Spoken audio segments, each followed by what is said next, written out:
केडियानोमिक्स के फाउंडर और सीईओ सुशील केडिया साहब हमारे साथ कार्यक्रम में शामिल हो चुके हैं और जाने जाते हैं अपनी बोल्ड और बहुत ही बड़े टारगेट वाली कॉल्स और डायरेक्शन के लिए। सुशील जी, गुड मॉर्निंग, स्वागत है आपका।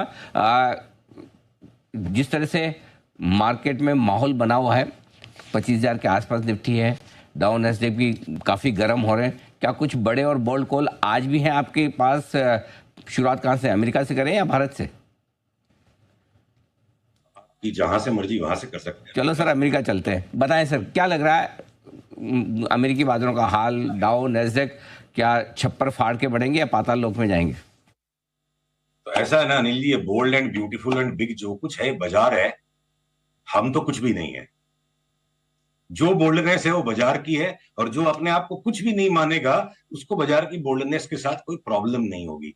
जिनका अपना अहंकार बीच में आ जाता है ना, उनको दिक्कत होती है, कैसे एक साथ में बोल दिया कि ये 21,000 तोड़ देगा। तो हम उस पर भी आएंगे। अभी पहले तो नैस्डैक मेरे को लगता है, मतलब चार्ट से हमें प्रतीत होता है कि संभव है नैस्डैक 30% से ज्यादा गिर जाए। कॉल अभी नहीं आ गया, अभी अगले 5 मिनट में नहीं शॉर्ट करना है, सेटअप तैयार हो रहा है और कभी वो ट्रिगर आ सकता है। और हो सकता है S&P 24-25% गिर जाए। अब कोई बोले कि वो ट्रंप को तो टैरिफ लगाने के लिए रोक दिया सुप्रीम कोर्ट ने, तो गाना बॉलीवुड का जो था ना, जिगर मां बड़ी आग है, पड़ोसी के चूल्हे से थोड़ी आग ले ले, है? पड़ोसी के चूल्हे में आग जल रही हो तब तक तो ठीक है, पड़ोसी के घर में आग लग जाए ना तो आग चारों तरफ फैल सकती है। संसार के सबसे पावरफुल राजनीतिज्ञ पर संसार की सबसे पावरफुल कोर्ट्स ने अगर संघर्ष कर दिया है, वर्ल्ड के सबसे पावरफुल देश अमेरिका के अंदर अगर उच्चतम स्तर पर यह संघर्ष है, तो there is much more to this than meets the eye. पिछली बार ट्रंप 1 में जो चाइना के साथ फोकस्ड टैरिफ वॉर हुए थे, और शायद उसके बाद जो घटनाएं घटी, मैं ये नहीं कह रहा हूं उसी के बाद हुई है, इस संसार में बहुत सारी चीजें ऐसी हैं जो हम कभी समझ नहीं पाएंगे। कैसे अचानक से कोविड हो गया, कैसे वर्ल्ड हेल्थ ऑर्गेनाइजेशन पे ट्रंप ने नाराजगी जाहिर की, और कैसे ट्रंप को चुनाव के समय भी व्हाइट हाउस के बाहर बंदूकें निकल गई थी। तो अब अगर ये जो माहौल बन रहा है कि इस बार 4 साल तक पूरी तैयारी करके आए हैं ट्रंप साहब कि चाइना के साथ जो होने वाला खेल है इसलिए पूरे वर्ल्ड वाइड हो रहा है, तो मैं इसमें बहुत ज्यादा टिप्पणी कर नहीं सकता, क्योंकि जो चीजें मेरे पे ग्रेड से ऊपर है, जब तक भी जो मेरा कॉर्पोरेट लाइफ था उसमें मैंने यही सीखा, अपने बॉसेस के बारे में ज्यादा बातें नहीं करनी चाहिए। तो हम बाजार के भाव पे फोकस करेंगे, खुश नहीं होना चाहिए इन खबरों पे। ये खबरें नहीं बता रही कि कोई यहाँ से लंबी सस्टेन बन जाएगी। हाँ, देखिए, सबसे ज्यादा आपकी बात सुन के ना जो इससे एग्री किया वो नेहा जी ने किया है। बोले बिल्कुल सही, एकदम सुशील जी सही कह रहे हैं। आइए, अच्छा, तो आपको बॉस यानी कि अमेरिका लग रहा है कमजोर, और अमेरिका अगर इतना गिरेगा तो फिर क्या हमें भी बहुत गिरना पड़ेगा? हमारे टारगेट क्या है फिर निफ्टी, बैंक निफ्टी वगैरह के? अमेरिका के इस फॉल में मेरे को लग रहा है कि उसके बाद जो डैक्स है, फुटसी है, निकी है और ताइवानीज इंडेक्स है, ये सारे के सारे उतने गिरते नहीं लग रहे हैं। मतलब America will be an extreme case, तो शायद खबरें अमेरिका से उठेंगी, क्या बवाल वहां मचता है। और हमारे मार्केट्स में जो आपने लास्ट टाइम जोर दिया, और मैं फिर भी बोला कि थोड़ा कंजर्वेटिव रहते हैं, आपने 2 बार 3 बार टोका मुझे 20,000 से 21,000 के बीच में, और मैं कंजर्वेटिवली बोला नहीं 21 से 22। अब मैं आपके साथ सहमत हूं, अगला टारगेट संभवतः 20,300 तक, 20,500 तक भी निफ्टी चली जाएगी तो बड़ी बात नहीं है, और 46,000 की बैंक निफ्टी आ जाए तो भी कोई बड़ी बात नहीं होगी। और इसका मतलब ये नहीं अगले 5 मिनट में कोई बेच दे।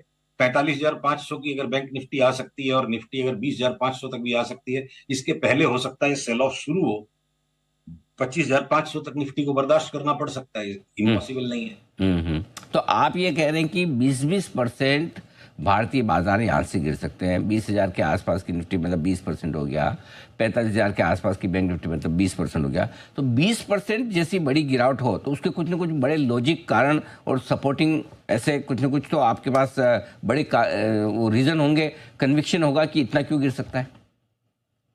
देखिए, जब तेजी और मंदी निकल पड़ती है ना घर से बाहर, तो वो अपने कारण बनाते चलती है। फिर लॉजिक आ जाएगा, अमेरिका गिर रहा है, जियो पॉलिटिकल इवेंट आ गया, मार्जिन सेलिंग आ गई, रीजंस बनते चले जाएंगे। जब जब 21,000 का जो बॉटम बन रहा था, और उस टाइम आपकी मेरी जब बात हो रही थी कि 30,000 तक ये निफ्टी जा सकती है, तो आप फिर हंसोगे कि अलीबाग खराब जगह है क्या। रोड चलते मेरे को लोग ऐसे देखते थे, भाई तू अलीबाग से आया है क्या? तो भाई 21,000 से 25,000 आया तो कारण मिले क्या? अब यहाँ पे अगर कोई कारण, हमेशा मन ढूंढता है। देखिए, ये जो बुद्धि और भावना की जो लड़ाई है हमेशा, चाहे वो मोहब्बत हो, चाहे जंग हो, या स्टॉक मार्केट हो, यहाँ लगातार बुद्धि और भावना की लड़ाई होती है और लास्ट में बुद्धि हारती है भावना से। तो पहले बुद्धि को साइड में कर दो, बहुत ज्यादा कारणों को मत ढूंढिए, भाव से बड़ा कोई कारण नहीं है, अपने आप कारण मिलते चले जाएंगे।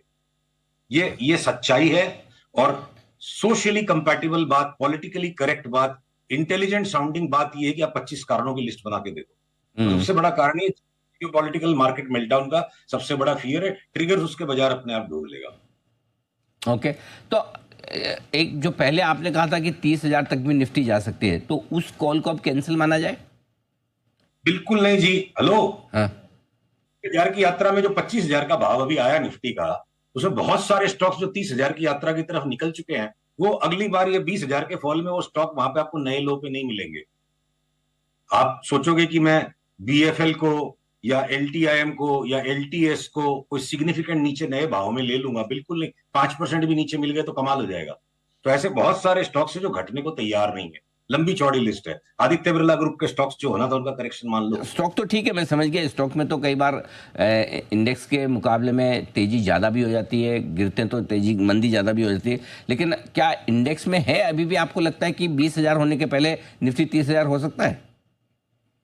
नहीं, एक बार निफ्टी को तो एक बार नए लो की तरफ जाना है, पर कुछ स्टॉक्स ने जो सूचक दे दिया कि 30,000 वाली चाल कुछ स्टॉक्स में जो स्टार्ट हो गई है, उससे एक और कन्विक्शन जनरेट होता है कि एक इंटरिम रिविजन है कि 30,000 की चाल है निफ्टी में, पर एक बार फिलहाल ये वापस एक नया लो छापे और उसके बाद 30 क्या 32,000 भी जाएगी। तो एक बार फॉल आ सकता है, उसके बाद बड़े टारगेट बनेंगे। अच्छा, अब आइए सर, कहाँ आपको लगता है कि मंदी की लीडरशिप रहेगी? गिरने में सबसे आगे कौन रहेगा और सबसे ज्यादा निफ्टी बैंक निफ्टी को कौन गिराएगा? अनिल जी, जैसा कि हमेशा होता है स्टॉक मार्केट में, कोई इस बार अपवाद हो जाएगा ऐसा नहीं। बात खाली अलग तरीके से करेगा बाजार, करेगा बात वही। जो लार्जेस्ट कैप स्टॉक्स होते हैं, जिनमें कंप्लीट इतनी रिसर्च हो चुकी होती है, इतना पार्टिसिपेशन हो चुका होता है कि वो सिर्फ बाजार की टोन और बाजार का मोमेंटम और बाजार का सेंटीमेंट सेट करते हैं। असली बड़ी कमाई कोई छोटे स्टॉक्स में होती है। तो जब मार्केट का टॉप आता है, लार्ज कैप स्टॉक्स बढ़ते रहते हैं और साइड का पार्टिसिपेशन गायब हो जाता है। और अपनी पिछली बार भी एक हिंट में ये बात हुई थी। तो अगर फाइनल बॉटम आना है, ये before the resumption of mother of all bull markets, ये एक फाइनल करेक्शन आना है, ट्रेन को बहुत जोर भागने के पहले एक आखिरी झटका देने के लिए ट्रेन गिरेगी। तो जो मार्केट लीडिंग स्टॉक्स हैं, अडानी के दोनों स्टॉक्स, अडानी इंटरप्राइज और अडानी पोर्ट्स, हमारी पोटेंशियल शॉर्ट सेल लिस्ट में। अडानी पोर्ट्स में तो शॉर्ट बन चुका है, पर वहीं एनडीटीवी को हम 100 शेयर ना बेचें और हम अडानी के जो बाकी के छोटे वाले स्टॉक्स है, अडानी एनर्जी सॉल्यूशंस और जो अडानी पावर, इन स्टॉक्स को हम नहीं बेचेंगे, उनको पुल बैक में लेंगे। अब आप आ जाओ एचडीएफसी ग्रुप में, HDFC bank, HDFC life, HDFC AMC, तीनों फॉल है, तीनों 20-25% गिर सकते हैं, कोई बड़ी बात नहीं है। आप आ जाओ रिलायंस में और रिलायंस जियो में, क्या पता रिलायंस जियो अपना पुराना बॉटम टच करे नहीं करे, तो काफी नीचे से ऊपर चल चुका है। 20-22-25% गिरने में कोई बड़ी बात नहीं है, देखेंगे अगर उसका रिवर्सल बनता है तो। रिलायंस इंडस्ट्रीज लिमिटेड, जिसने एक्स्ट्रा ऑर्डिनरी परफॉर्मेंस किया और हमने ठीक नीचे के भाव में तेजी पकड़ी थी, अब वो 100 रुपया ऊपर बॉटम बनाएगा पिछले भाव से, या पिछले भाव को टच करेगा, वो जब आएगी बात तब देखेंगे। तो एफएमसीजी के देखो, लिस्ट छोटी है, जो स्टॉक्स नीचे तक ज्यादा नहीं गिरेंगे। एफएमसीजी के स्टॉक्स में टाटा कंज्यूमर और टाइटन, इन टाइटन को हम शॉर्ट कर रहे हैं।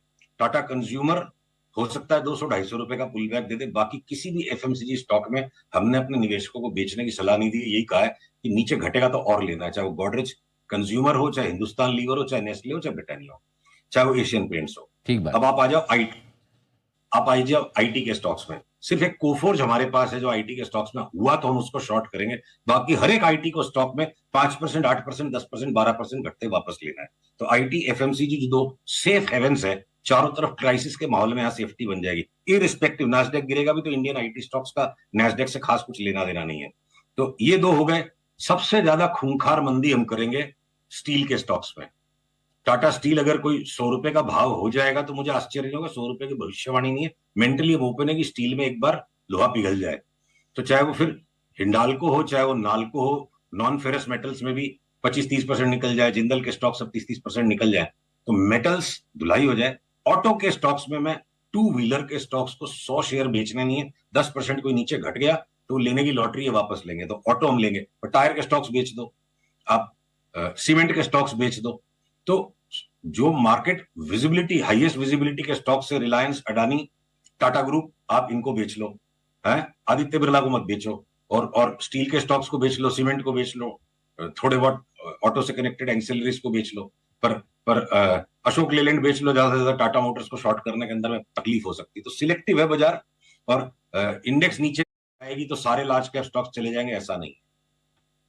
सुशील जी, चूंकि आपने बड़े बड़े लेवल दिए हैं निफ्टी, बैंक निफ्टी के नीचे की तरफ, दो चीज़ पूछना चाहता हूँ। आपने कहा भी कि हो सकता है एक बार थोड़ा बढ़ भी जाए, ऐसा ही नहीं है कि अभी का अभी आज का आज सब कुछ बेच दो। तो सेल सिग्नल कब आएगा? किन लेवल के टूटने पर आप कॉन्फिडेंट हो जाएंगे कि हाँ निफ्टी और बैंक निफ्टी इस लेवल के नीचे गया, अब मैं दम लगाकर, जोर लगाकर पूरा बेचूंगा? दूसरा सवाल इसी से जुड़ा हुआ वो ये कि किन लेवल्स के ऊपर, अगर आपकी धारणा के विपरीत अगर बाजार बढ़ जाए, निफ्टी और बैंक निफ्टी कुछ पर्टिकुलर लेवल को पार करके ऊपर निकल जाए, तो आप कहेंगे भाई मेरा 20,000 का जो टारगेट था वो मैं कैंसिल करता हूं? तो अनिल जी, क्या है ना, आप इसको अदरवाइज नहीं लेंगे, मतलब रिस्पेक्टफुली कह रहा हूं, ये नहीं कहना चाह रहा हूं कि आपकी एज हो गई, जैसे वो शाहरुख खान को बहुत छेड़ रहा था कपिल शर्मा कि सर आप खेल रहे हो 30 साल से। तो आप एक वरिष्ठ वित्तीय पत्रकार हैं, आपकी बात को गहराई से लेना, गहराई से सुनना और उसका उचित जवाब देना सबके हित में है। इसलिए मैं इस बात को स्पष्ट करके आपके स्पष्ट प्रश्न को उत्तर दूंगा, वरना आपने तो क्या है ना कि हमारी शर्ट खुलवा ली, सारी बात पूछ लोगे आप, कुछ बचेगा ही नहीं इसके बाद। तो अरे नीचे सर, के ऊपर ले लिए आपने, तो मैंने कुछ बात नहीं नहीं, क्या होता है, मैं सुशील जी आपको ऑनेस्टली बताऊं, इसलिए कि आपके जो भी कॉल्स होते हैं वो बोल्ड होते हैं, एकदम एक तरफा होते हैं, बड़े होते हैं। क्या है, किसी को पसंद आते हैं, किसी को बिल्कुल नहीं। आपके केस में कैसा है, लव मी और hate me, can't ignore me, right? So कई बार लोग होता है कि अरे आपकी इस पे ये बोल के गए, आपने पूछा नहीं, अगर ये हो गया तो वो हो गया। तो मैंने कहा ठीक है, मैं आपके बिहाफ पे पूछ लेता हूँ कि भाई मार्केट है, ऊपर भी जा सकता है, नीचे भी जा सकता है, कॉल सही भी हो सकता है, गलत भी हो सकता है, राइट? सो अपने सेफ्टी है कि आप भी सेफ है, और मेरी तरफ से भी सवाल आ गया तो दर्शकों को भी पता है कि हाँ भाई इसके ऊपर चला जाए तो आप समझ लेना कि भाई 20,000 नहीं आ रहा, या इसके नीचे टूटे तो आपको समझ लेना कि जोर से गिर रहा है। बताइए सर। पीसीआर से अनुरोध है, हाथ कंगन को आरसी क्या, पढ़े लिखे को फारसी क्या। अब चार्ट दिखाओ, बात करेंगे चार्ट से, हम डायनामिक लेवल देंगे आपको। डायनामिक बाजार है, डायनामिक लेवल दीजिए। आगे चार्ट स्क्रीन पर जी जी, आगे सर। देखिए, जो निफ्टी फ्यूचर्स की जो डेली चार्ट है, इसके अंदर नीचे की ये जो लाल लाइन है, ये अपना सेल ट्रिगर पॉइंट है। आपकी मेरी बात होते होते इस लाल लाइन के नीचे सरक गई है बैंक निफ्टी, तो और हो सकता है वापस जुड़ जाए। तो गिव अप करेंगे जब ऊपर वाली लाल लाइन के ऊपर चला जाए। आज की तारीख में 25,470 है वो, और जब तक ये भाव अगर आ गए तो क्या पता 25,600-700 भी हो जाएगी। तो बहुत डायनेमिक तरीके से ट्रेडिंग करनी है। इमीडिएटली कोई ने शॉर्ट सेलिंग कर दी है, लोअर लाइन आपका इंटरव्यू मेरा खत्म होते के साथ टूट गया और कोई ने बेचा, तो आप 24, आप इसको 25,050 का लेवल पकड़ो, जो एक्चुअल स्टॉप लॉस है। 1% के स्टॉप लॉस के बिना 20% की कमाई नहीं हो सकती। और इसी तर्ज पे मैं साथ में बैंक निफ्टी की चार्ट दिखाऊं, इसका हो गया ब्रेक डाउन, बैंक निफ्टी का ब्रेक डाउन हो गया। एक्चुअली आप देखोगे बैंक निफ्टी का 1.25 महीना हो गया, हमने हाईएस्ट भाव को क्रॉस नहीं कर पाई, 1.25 महीने से गोल गोल जलेबी की तरह घूम रही है। सबसे बड़ा फॉल तो इसी में आएगा, प्राइवेट सेक्टर बैंक्स में है। बैंक निफ्टी के अंदर में मैं 56,100 को आप स्टॉप लॉस पकड़ लो। अब 900 पॉइंट ऊपर हो गया, वो 0.2%। आपके साथ सप्ताह में एक बार बात होती है, हर वीक सेम लेवल्स डिस्कस नहीं हो पाते हैं, तो इसलिए मेरे को मोटा स्टॉप लॉस रखना पड़ेगा। जब मैं 25% बैंक निफ्टी गिरने की बात कर रहा हूँ, 50 से भी ज्यादा, तो थोड़ा 2% का स्टॉप लॉस आप मुझे अलाउ करो। और जो लोगों को डे ट्रेडिंग करनी है, 55,760 से नीचे का स्टॉप लॉस रखोगे तो घातक हो जाएगा। सौदा छोटा कीजिए और लंबी चाल को पकड़ने की कोशिश कीजिए। ओके, नहीं नहीं, परफेक्ट है सर। 1%, 2% क्या है, अगर 20% का फॉल लगता है तो स्टॉप लॉस उससे बड़ा भी हो सकता है, उसमें कोई डाउट ही नहीं है। तो 25,050 के ऊपर अगर निफ्टी बंद हो और 56,100 के ऊपर बैंक निफ्टी बंद हो, तो फिर आप अपने ये जो कॉल बता रहे हैं कि जैसा आपकी भाई 20% का फॉल आ सकता है, उसमें आप पोजीशन को रिवर्स कर लिया, ये मान लें कि उसके बाद नया जब भी जो भी कॉल आएगा। और नीचे में किस लेवल के नीचे बड़ी सेल ट्रिगर होगी सर, वो लेवल में नोट करना रहेगा, किस लेवल के नीचे बड़ी सेल ट्रिगर होगी? बस हम उसके बिल्कुल करीब ही हैं, जो लोअर लाइन से बैंक निफ्टी ने तो कर ही दिया है, और निफ्टी करीब करीब उसी पॉइंट पर। अनिल जी, एक बात इसमें जल्दी से जोड़ना चाहूंगा। देखिए, एक चार्ट का स्टॉप लॉस है जो एनालिटिकल पॉइंट की, यहां से एनालिसिस को रिवाइज करने की जरूरत है। वो तो बहुत बहुत रेयर ही कहीं सबका सौदा उस पर होता है, और हर आदमी के सौदे की साइज अलग अलग है। अपनी साइज के अनुसार सबको अपना अपना स्टॉप लॉस चुनना होगा। हमेशा दूसरे का स्टॉप लॉस ढूंढ लें, और जो अगर स्टॉप लॉस आपको नहीं बताना चाह रहा है तो उसको विचित्र दृष्टि से देखना नादानी का सूचक है। नादान आदमी हर वक्त दूसरे को जलील करता है कि तुम्हारा स्टॉप लॉस नहीं बता रहे, तुम्हारी फोरकास्ट बेकार है। उसे सट्टा ही नहीं मालूम है कैसे होता है। अपनी साइज के अनुसार स्टॉप लॉस चुना जाता है। अपने शरीर की साइज के अनुसार आप अपने कुर्ते का साइज चुनोगे। जितना बड़ा सौदा उस हिसाब से स्टॉप लॉस चुनना चाहिए। हाँ, ठीक बात है। आपकी रिस्क लेने की ताकत कितनी है वो आप ही तय कर सकते हैं, कोई और नहीं कर सकता। तो जो भी आप एडवाइस केडिया साहब दे रहे हैं उसे उस हिसाब से आप फॉलो करें, ध्यान में रखें। केडिया साहब बहुत बहुत धन्यवाद आपका समय देने के लिए, विस्तार से पूरा डायरेक्शन देने के लिए। तो बड़ी और बोल्ड कॉल आज केडिया साहब की तरफ से आती दिख रही है। छोटा सा स्टॉप लॉस 1 से 2% का निफ्टी और बैंक निफ्टी में, और बड़ी गिरावट की आशंका उन्हें दिखती है। लेट्स सी क्या कुछ होता है बाजार में आगे। छोटे से ब्रेक का वक्त